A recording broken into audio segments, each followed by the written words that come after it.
Ketegangan antara Rusia dan Amerika kini masuk ke level paling berbahaya. Semua bermula setelah kapal tanker milik Rusia disita oleh Donald Trump, sebuah langkah yang langsung memicu reaksi keras dari Moskow. Dunia belum sempat bernafas, negara-negara sekutu Rusia mulai angkat suara. Dan yang paling mengejutkan, Korea Utara secara terbuka menyatakan siap membantu Rusia untuk memerangi Amerika Serikat. Sebuah pernyataan yang bukan lagi ancaman biasa, tapi sinyal perang yang nyata. Di saat bersamaan, China melakukan langkah yang jauh lebih mengkhawatirkan. Beijing memamerkan senjata nuklir mereka ke publik, bukan untuk pamer kekuatan semata, melainkan sebagai peringatan langsung kepada Barat. Dan peringatan itu semakin jelas ketika juru bicara Tiongkok menegaskan bahwa senjata nuklir mereka bukan sekadar pajangan. Artinya, jika konflik ini benar-benar meledak, dunia tidak hanya menghadapi perang politik atau ekonomi, tetapi ancaman perang nuklir global. Dan jika skenario terburuk itu terjadi, maka ini bisa menjadi awal kehancuran terbesar selama Donald Trump memimpin Amerika Serikat. Lantas seperti apa? Mari kita ulas pelan-pelan.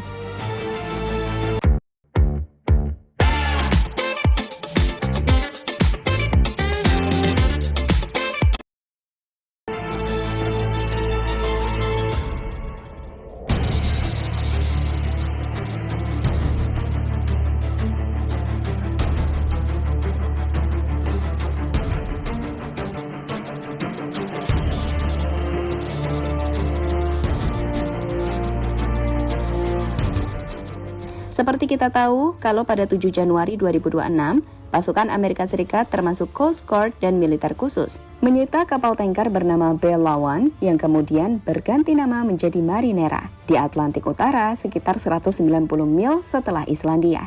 Kapal ini awalnya dikaitkan dengan pengiriman minyak Iran ke Venezuela, bagian dari Dark Fleet yang melanggar sanksi Amerika Serikat terhadap kedua negara tersebut. Kapal tersebut sempat melarikan diri dari pengejaran selama 2 minggu, mulai dari perairan Karibia dan kemudian mengibarkan bendera Rusia serta mengklaim perlindungan dari Moskow. Alasan Amerika atas penyitaan ini merupakan bagian dari kebijakan agresif pemerintahan Trump untuk mengendalikan jalur minyak di Amerika Latin, termasuk memaksa Venezuela menyerahkan 30 hingga 50 juta barel minyak ke Amerika Serikat setelah penggulingan Nicolas Maduro. Ini juga sinyal peringatan ke negara lain, termasuk Korut, terkait pelanggaran sanksi. Dan melihat hal itu, Rusia pun bereaksi lewat Kementerian Luar Negeri Rusia. Mereka mengutuk tindakan ini sebagai penggunaan kekuatan ilegal dan memperingatkan resiko eskalasi militer di wilayah Euro-Atlantik. Mereka menyebutnya bisa menurunkan ambang batas penggunaan kekuatan terhadap kapal sipil. Rusia sempat mengirim kapal selam untuk mengawal tanker tersebut, meningkatkan risiko konfrontasi nuklir. Namun, Trump setuju melepaskan 2 awak Rusia dari kapal itu sebagai isyarat diplomatik. Ini adalah penyitaan ketiga tanker terkait Rusia dalam seminggu, yang memicu kekhawatiran Perang Dunia Ketiga di kalangan pengamat.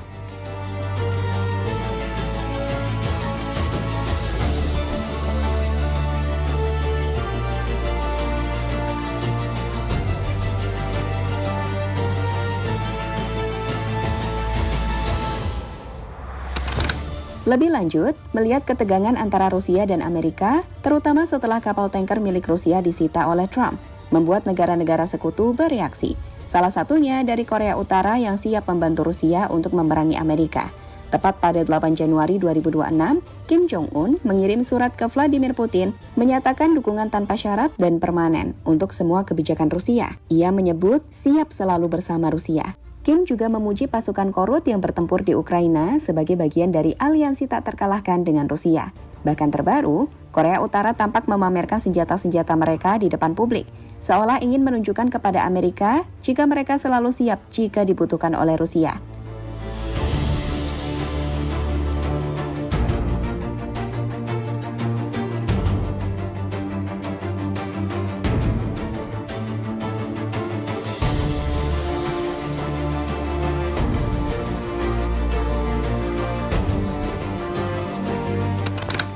Selain Korea Utara, pada 8 Januari 2026, juru bicara Kementerian Pertahanan Nasional China, Zhang Xiaogang, membuat pernyataan dalam konferensi pers. Banyak postingan di X mengklaim dia berkata, senjata nuklir kami bukan hanya untuk pajangan militer, atau variasi seperti not meant only for show. Namun dari sumber resmi seperti Global Time dan China Daily, pernyataan Zhang lebih fokus pada kritik terhadap Jepang, yang dituduh memiliki ambisi nuklir yang berkembang di bawah pemerintahan kanan Perdana Menteri Sanae Takaichi. Dia mendesak komunitas internasional untuk mencegah kebangkitan militerisme Jepang, termasuk upaya merevisi prinsip 3 non-nuklir Jepang, tidak memiliki, tidak memproduksi, tidak mengizinkan senjata nuklir. Konteks pernyataan ini muncul setelah 2 lembaga pemikir China merilis laporan 29 halaman berjudul Ambisi Nuklir Kekuatan Sayap Kanan Jepang, Ancaman Serius bagi Perdamaian Dunia, pada 8 Januari 2026. Laporan menuduh Jepang meneliti senjata nuklir secara rahasia, menimbun bahan nuklir sensitif, dan berpotensi mengembangkan nuklir dalam waktu singkat. Juru bicara luar negeri China, Mao Ning, mendukung laporan itu, mengatakan tindakan Jepang menantang rezim non-proliferasi nuklir global dan tatanan pasca Perang Dunia.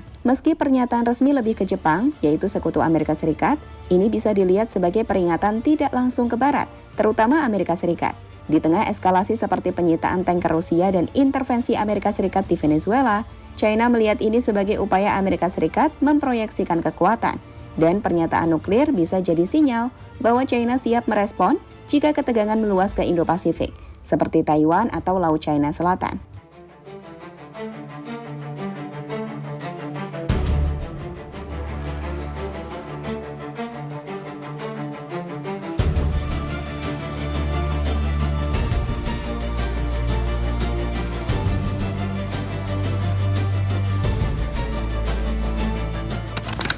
Dan jika semua ini benar-benar terjadi, jika ketegangan ini tidak lagi berhenti di meja diplomasi, jika ancaman berubah menjadi tindakan nyata, dan senjata nuklir akhirnya keluar dari bayang-bayang peringatan, maka dunia akan memasuki babak paling gelap dalam sejarah modern. Bagi Amerika Serikat, ini bukan sekadar konflik luar negeri. Ini adalah ujian kepemimpinan yang menentukan segalanya. Satu keputusan, satu perintah, atau satu kesalahan kecil bisa mengubah peta dunia selamanya. Dan di titik inilah, nama Donald Trump akan selalu disebut, bukan hanya sebagai presiden yang berani mengambil resiko, tetapi sebagai pemimpin yang memegang kendali di saat dunia berada di ambang kehancuran. Jika perang besar benar-benar pecah, sejarah mungkin akan mencatat bahwa era ini adalah awal dari runtuhnya stabilitas global di bawah kepemimpinan Donald Trump di Amerika Serikat. Bukan karena kekuatan musuh semata, melainkan karena dunia gagal menghentikan api sebelum ia membakar segalanya. Dalam skenario ini, Trump memang bisa dicatat sebagai pemimpin di ambang kehancuran. Bukan karena agresi musuh saja, tapi karena kegagalan diplomasi global. Wawancaranya menunjukkan pendekatan beresiko, tapi dia juga bicara soal deal dengan Putin. Di X, ada opini bahwa aliansi Rusia-China korut bisa memaksa Amerika Serikat mundur, tapi juga spekulasi bahwa Trump bisa alihkan fokus ke China.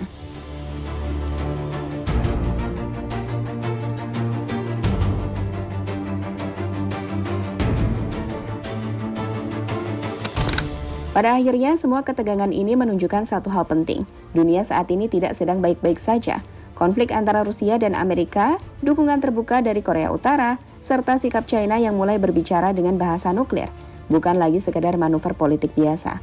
Ini adalah peringatan bahwa keseimbangan global sedang rapuh, bahwa kekuatan besar dunia sedang saling menguji batas. Dan setiap langkah yang diambil bisa membawa konsekuensi besar bukan hanya bagi satu negara, tetapi bagi seluruh umat manusia.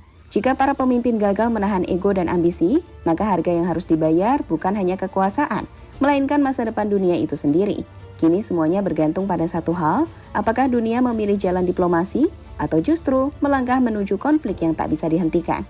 Dan yang paling mengkhawatirkan dalam permainan berbahaya ini, yang paling dirugikan bukan para penguasa, melainkan rakyat biasa. Dunia sedang menunggu dan sejarah sedang bersiap menulis bab berikutnya.